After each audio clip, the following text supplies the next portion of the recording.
আল্লাহ পাক জিজ্ঞেস করবেন, ও আমার বান্দারা, ও আমার জান্নাতি বান্দারা, আমি তোমাদেরকে যে সব ওয়াদা করেছিলাম সে ওয়াদা মতো সব পাইছো কিনা? আমি ওয়াদা করেছিলাম আমার জন্য রাত জেগে যদি তাহাজ্জুদের নামাজ পড়ো, নামাজ রোজা হজ যাকাত যদি করো, আমার দিন কায়েমের জন্য যদি আন্দোলন করো, রক্ত যাও, আমার জন্য যদি কষ্ট করো, শহীদ হও, তাহলে আমি তোমাদেরকে জান্নাত দেব। যত ওয়াদা করছিলাম তা পেয়েছো কিনা? জান্নাতীরা বলবে ক্বালু নাআম, সব পেয়েছি, সব নেয়ামত পেয়েছি।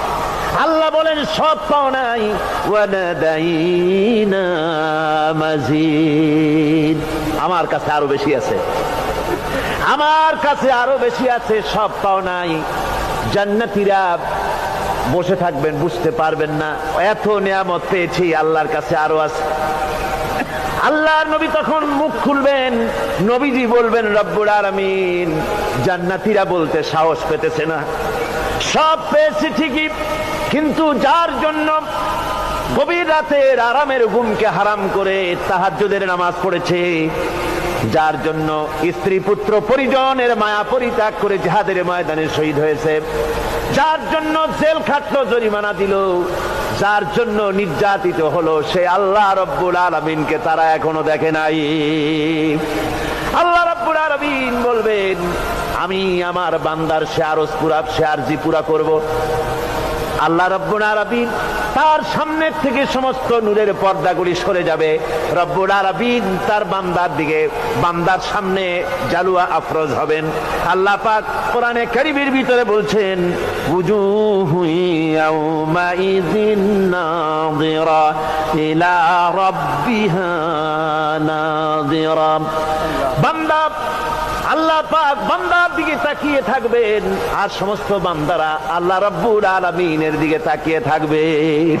এই অবস্থায় কত কাল চলে যাবে কেউ টের পাবে না। রব্বুল আলামিন জান্নাতের ভিতরে তোমার জান্নাতীরা যেদিন তোমাকে দেখবে, ওই দিন আমাদেরকেও জান্নাতে একটু জায়গা করে দিও আল্লাহ। আমরা যেন ওই জান্নাতের ভেতরে বসার জায়গা যদি না পাই, আমরা গুনাহগার মানুষ, জান্নাতের কোনো একটু জায়গায় ঠাই করে দিও যেন তোমারে দেখতে পাই। আয় আল্লাহ, তোমাকে দেখার তৌফিক আমাদের দিও, ধরে বলেন আমিন। হযরতে মাহবুবে রব্বানী কুতুবে সুবহানী শেখ মুহিউদ্দিন আব্দুল কাদের জিলানী রাহমাতুল্লাহ আলাইহি, তিনি বলেছেন, মুনাজাত করতে গিয়ে আবেগে বলেছেন, রব্বুল আলামিন, আমি যদি, তুমি যদি দয়া করে আমাকে জান্নাত দাও, আর তোমাকে যদি আমি না পাই, তুমি যদি আমার সঙ্গে দেখা না করো, আমারে যদি কথা না বলো, তাহলে এই জান্নাত আমার কোনো লাভ নাই। আর আমাকে যদি জাহান্নামও দিয়ে দাও, আর মাঝে মধ্যে তুমি যদি জিজ্ঞাসা করো মহিউদ্দিন কেমন আছো, তাহলে এই জাহান্নাম আমার জন্য বেহেশত হয়ে যাবে। আয় আল্লাহ, আমি শুধু তোমারই চাই, শুধু তোমারে দেখতে চাই। আল্লাহ রাব্বুল আলামিনকে যেন আমরা দেখতে পারি, আল্লাহর সঙ্গে যেন দেখা করতে পারি।